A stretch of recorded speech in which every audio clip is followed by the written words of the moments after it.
liebe Vapiano-Team. Ich freue mich, dass wir sind wieder alle da und dass wir arbeiten wieder zusammen. So, gleich eine wichtige Info. Neue Vapianisto-Mitglied, Simon aus Griechenland, you welcome.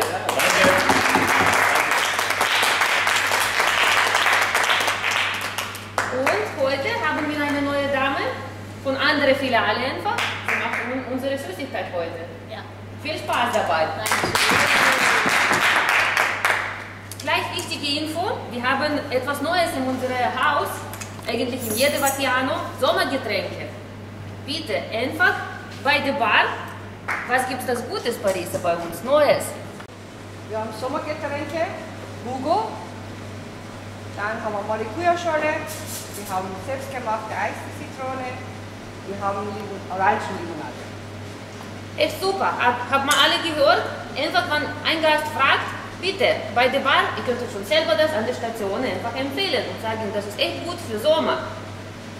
So, jetzt geht's weiter. Ein paar Informationen, heute haben wir Lieferung. Bitte, jede weiß, ihre Aufgabe, was gibt es zu tun. Einfach jede Station weiß, was gibt es zum Aufräumen, Getränke, richtig schlichten im Kühlhaus, das haben wir alles unter Kontrolle, so wie immer. Und neue Gelati-Kühlschrank. Einfach schon einschalten und benutzen. Sollte ganz gut funktionieren jetzt.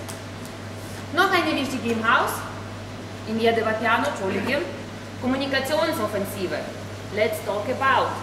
Wir kommunizieren mehr mit uns, mit Vapiano-Mitgliedern und mit unseren Gästen. Etwas Wichtiges bei der Kasse zum Beispiel. Wie funktioniert das jetzt noch besser bei uns? So, freundliche Begrüßung, schönes Lächeln, Systemerklärung und wie hat Ihnen das Essen geschmeckt? Und freundlich verabschieden.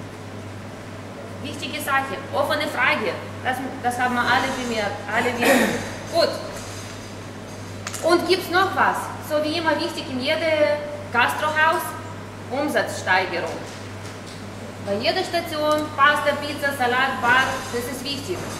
Wir müssen das unsere Gäste, wir sollten unsere Gäste etwas empfehlen, etwas mehr dabei. Pasta zum Beispiel, wie funktioniert das? Wir fragen, was möchten Sie trinken? Wir fragen, haben Sie großen oder kleinen Hunger? Bei Fleisch, Scampi und Rind. Dann wir können weiterempfehlen an der Kaffeebar. Bei der Bar funktioniert auch weiter. Also, ich frage einen Gast, was für eine Speise hat, dann werde ich aber die richtige Wein dazu empfehlen. Und dann, wenn eine Kaffee bestellt, werde ich aber eine Nachspeise, eine Süßigkeit dazu empfehlen.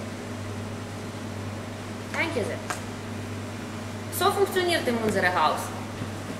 Jetzt noch eine und ganz wichtiger Punkt, Gästefeedback von letzter Woche. Ich bin stolz auf euch, auf uns, auf alle zusammen. 99,2%. Bravo! Ich wünsche euch einen wunderschönen Tag heute, viel Spaß und viel Erfolg für uns alle.